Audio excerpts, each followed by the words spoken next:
दोस्तों आज का हमारा टॉपिक है मौर्य साम्राज्य, जो भारतीय इतिहास का काफ़ी ज़्यादा इम्पोर्टेंट टॉपिक है। और यह एक ऐसा टॉपिक है जिससे आपका कोई भी एग्ज़ाम हो, इस टॉपिक से प्रश्न पूछे ही पूछे जाते हैं। तो दोस्तों आज हम इस टॉपिक को उस तरीके से पढ़ेंगे और ऐसे पढ़ेंगे जिससे अगर इस टॉपिक से प्रश्न पूछा जाए तो आपका कोई प्रश्न छूटने न पाए। तो चलिए शुरू करते हैं फर्स्ट क्वेश्चन से। फर्स्ट क्वेश्चन है हमारा, मौर्य वंश के संस्थापक कौन थे? तो ये थे चंद्रगुप्त मौर्य। और दोस्तों यहाँ एक बात इम्पोर्टेंट यह है कि मौर्य वंश की स्थापना कब हुई थी, किसको पराजित करके हुई थी। तो यहाँ 4वीं शताब्दी ईसा पूर्व में मगध में नंद वंश के शासक घनानंद का शासन था, जो एक अत्याचारी शासक था जिसको चंद्रगुप्त मौर्य ने पराजित करके मौर्य वंश की स्थापना की थी। नेक्स्ट है, चंद्रगुप्त मौर्य ने मौर्य वंश की स्थापना किसको पराजित करके की थी? तो इसका आंसर है घनानंद को। घनानंद को हराने में चंद्रगुप्त मौर्य की सहायता किसने की थी?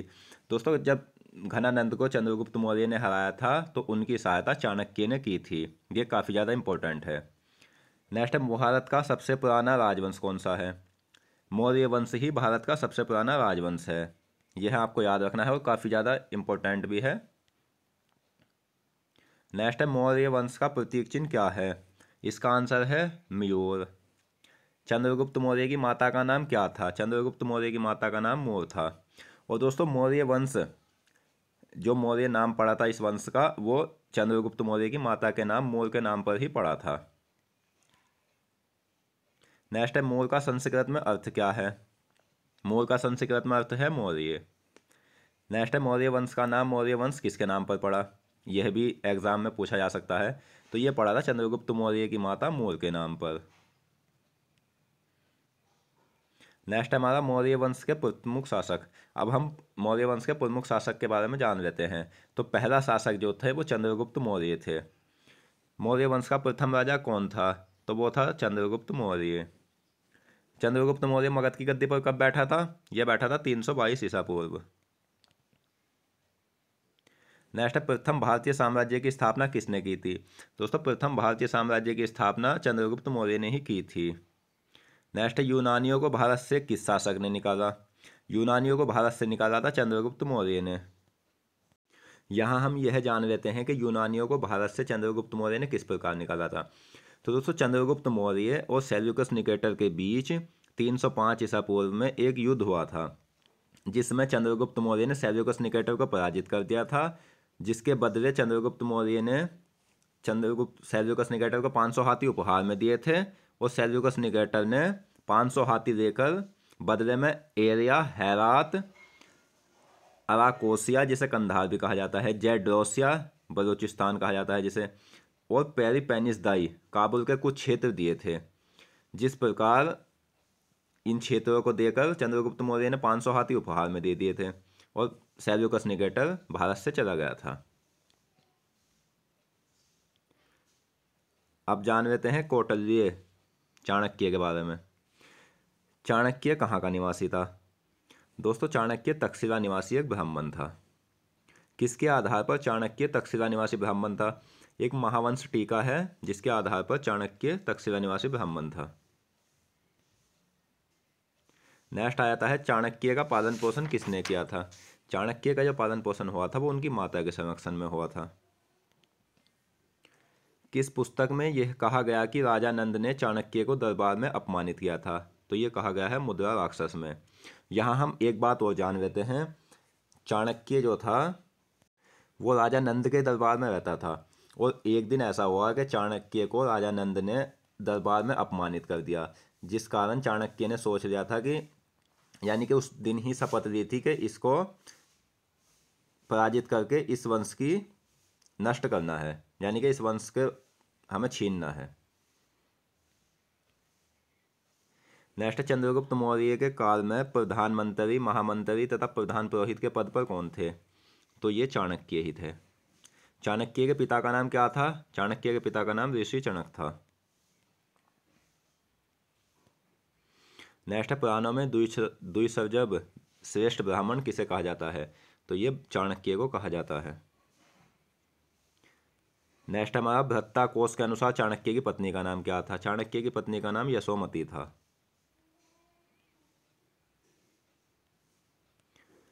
नेक्स्ट है बौद्ध एवं जैन ग्रंथ के अनुसार चंद्रगुप्त मौर्य क्या था?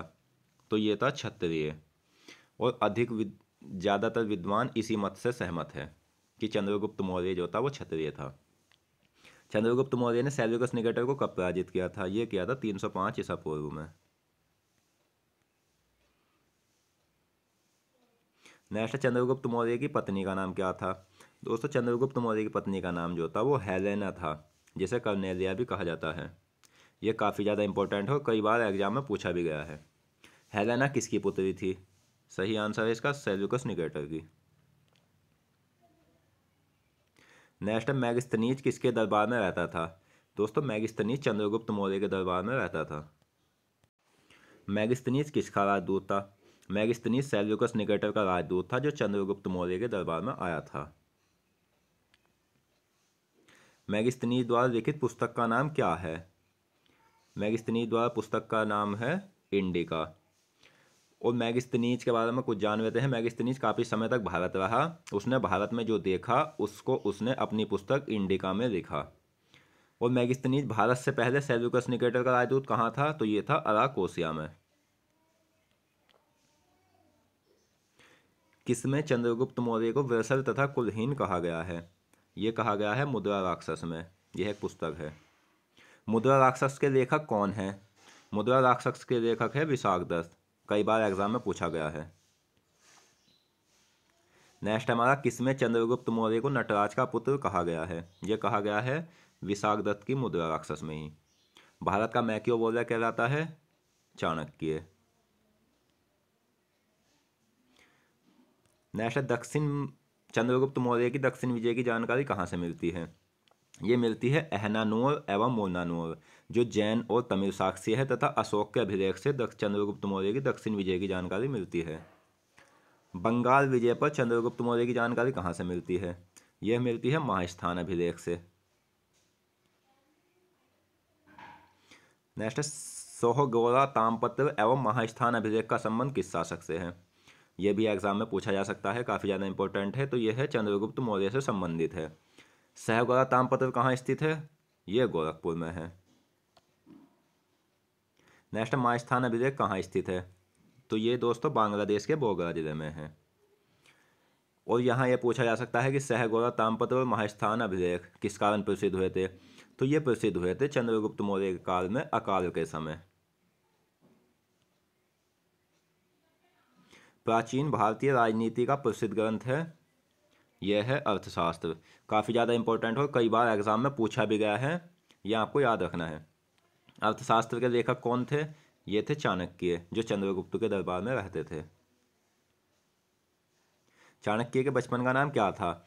इनका बचपन का नाम विष्णुगुप्त था। और चाणक्य को अन्य क्या कहा जाता था? चाणक्य को अन्य कौटिल्य और विष्णुगुप्त के नाम से भी जाना जाता था। दोस्तों नेक्स्ट है किस पुस्तक की तुलना मैकियावेली के प्रिंस से हुई है? यह हुई है चाणक्य द्वारा लिखित अर्थशास्त्र की। नेक्स्ट मौर्य इतिहास जानने का सबसे महत्वपूर्ण स्रोत है चाणक्य द्वारा लिखित अर्थशास्त्र। राजनीति शास्त्र का अद्वितीय ग्रंथ है,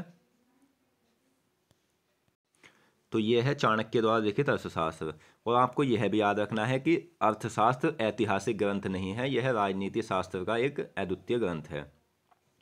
चक्रवर्ती सम्राट राजा के कर्तव्य, विस्तृत कर प्रणाली तथा सामाजिक स्थिति पर प्रकाश डाला गया है, तो यह डाला गया है अर्थशास्त्र में। चंद्रगुप्त मौर्य किस धर्म का अनुयायी था? यह काफ़ी ज़्यादा इंपॉर्टेंट है और कई बार एग्जाम में पूछा भी गया है। दोस्तों चंद्रगुप्त मौर्य जैन धर्म को मानता था। और यह भी पूछा जा सकता है चंद्रगुप्त मौर्य ने जैन धर्म की शिक्षा किससे ली थी? तो ये ली थी भद्रबाहु गुरु से। नेक्स्ट पश्चिमोत्तर भारत को सेल्यूकस की गुलामी से किसने मुक्त कराया था? ये कराया था चंद्रगुप्त मौर्य ने। घनानंद को पराजित करने में चाणक्य ने जो चालें चली उसने उसे कहाँ से पढ़ा था? दोस्तों चाणक्य ने कई चालें चली थी, जब जाकर घनानंद पराजित हुआ था तो ये चालें इसने मुद्रा राक्षस में पढ़ी थी। शासन के सिद्धांतों की पुस्तक है अर्थशास्त्र। चाणक्य पर विशेष अध्ययन किसने किया? तो ट्रोटमैन ऐसे व्यक्ति है जिसने चाणक्य को बहुत अधिक गहराई से पढ़ा, यानी कि विशेष अध्ययन किया है चाणक्य पर। दक्षिण भारत का वह शासक जिसने अपने जीवन के अंतिम दिनों में जैन धर्म अपनाया था, तो वो था चंद्रगुप्त मौर्य। चंद्रगुप्त का महल बना था, चंद्रगुप्त मौर्य का महल लकड़ी का बना था। यह कई बार पूछा भी गया है और आगे पूछा भी जा सकता है, काफ़ी ज़्यादा इंपॉर्टेंट है। नेक्स्ट, लकड़ी से बना महल चंद्रगुप्त का कहाँ स्थित है?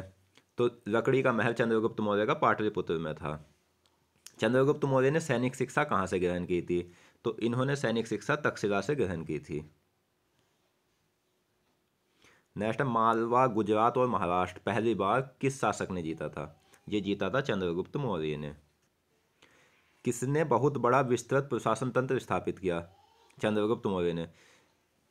चंद्रगुप्त मौर्य ने सबसे बड़ा प्रशासन तंत्र स्थापित किया था, जो अभी तक कोई नहीं कर पाया। किसने भारत को सर्वप्रथम राजनीतिक रूप से एकबद्ध किया? तो वो चंद्रगुप्त मौर्य था जिसने भारत को सर्वप्रथम राजनीतिक रूप से एकबद्ध किया था। पाटलिपुत्र को पालिप्रथा किसने कहा? यह कहा था मेगास्थनीज ने। किसके अनुसार भारत में दास प्रथा नहीं थी? दोस्तों, मेगास्थनीज के अनुसार भारत में दास प्रथा नहीं थी। और भारतीय समाज को 7 वर्गों में किसने बांटा है? भारतीय समाज को 7 वर्गों में बांटा है मेगास्थनीज ने। अब ये देख लेते हैं कि वह भारतीय समाज जो मतलब मेगास्थनीज ने भारतीय समाज को 7 वर्गों में बांटा, वह वर्ग कौन कौन से थे? तो वह वर्ग थे, एक तो दार्शनिक था, और जी एक किसान था, तीसरा अहीर था, एक कारीगर था, और 5वां सैनिक निरीक्षक था, छठा सभासद था, और अन्य शासक वर्ग थे जिसमें सबसे ज़्यादा किसान होते थे। इन 7 वर्गों में सबसे ज़्यादा किसान थे। नेक्स्ट, चंद्रगुप्त मौर्य का चंद्रगुप्त नाम किस अभिलेख में मिलता है? यह मिलता है जूनागढ़ अभिलेख में। जूनागढ़ अभिलेख की लिपि कौन सी है? तो जूनागढ़ अभिलेख की लिपि ब्राह्मी लिपि है। चंद्रगुप्त मौर्य को एंड्रोकोटस किसने कहा था? यह कहा था प्लूटोक ने। यूनानी चंद्रगुप्त मौर्य को क्या कहते थे? यूनानी चंद्रगुप्त मौर्य को सैंड्रोकोटस कहते थे।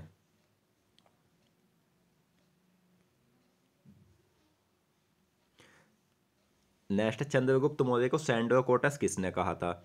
तो दोस्तों, स्ट्रैबो, एरियन और जस्टिन ये यूनानी थे जिन्होंने चंद्रगुप्त मौर्य को सैंड्रोकोटस कहा था। विलियम जोन्स ने चंद्रगुप्त मौर्य की पहचान किससे कराई थी? ये कराई थी सैंड्रोकोटस से। काफ़ी ज़्यादा इंपॉर्टेंट और कई बार पूछा भी गया है। मौर्य काल के विभाग कहलाते थे, मौर्य काल के विभाग अमात्य कहलाते थे। सिकंदर महान तथा चंद्रगुप्त मौर्य की भेंट का उल्लेख किया है जस्टिन ने। तक्षशिला से किस किसने शिक्षा ग्रहण की है? दोस्तों, तक्षशिला से चंद्रगुप्त मौर्य ने सैनिक शिक्षा ली थी, और चंद्रगुप्त मौर्य के अतिरिक्त भी कुछ शासक थे जिन्होंने तक्षशिला से शिक्षा ग्रहण की थी, जिसमें कौशल के राजा प्रसन्नजीत, मगध का राजवैद्य जीवक, सुप्रसिद्ध राजनीतिज्ञ चाणक्य और बौद्ध विद्वान वसुबंधु, जिन्होंने तक्षशिला से शिक्षा ग्रहण की थी। चंद्रगुप्त मौर्य की सेना के कितने अंग थे? चंद्रगुप्त मौर्य की सेना के 6 अंग थे, जिसमें पैदल, घुड़सवार, हाथी, रथ, नाव और सवारी शामिल थी। नेक्स्ट, चंद्रगुप्त मौर्य की मृत्यु कब हुई थी? चंद्रगुप्त मौर्य की जो मृत्यु हुई थी 298 ईसा पूर्व श्रवणबेळगोला कर्नाटक में हुई थी। और यह कई बार पूछा जा चुका है और काफ़ी ज़्यादा इंपॉर्टेंट है कि चंद्रगुप्त मौर्य ने अपने प्राण किस प्रकार त्यागे थे। ये त्यागे थे संलेखना विधि द्वारा, जिसे उपवास विधि भी कहा जाता है। दोस्तों, यह ऐसी विधि है जिसमें जब कोई देखता है कि मेरा मृत्यु का समय समीप आ गया है, तो वह उपवास कर लेता है, यानी कि खाना पीना छोड़ देता है, जिस कारण उसकी मृत्यु हो जाती है।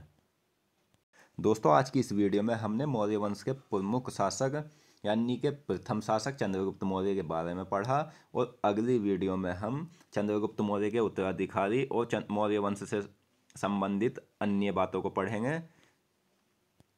और अगर आपको ये वीडियो अच्छी लगी तो प्लीज़ वीडियो को लाइक एंड शेयर करें और हमारे चैनल को सब्सक्राइब करें, जिससे हमारी सभी वीडियो की नोटिफिकेशन आप तक पहुंच सके।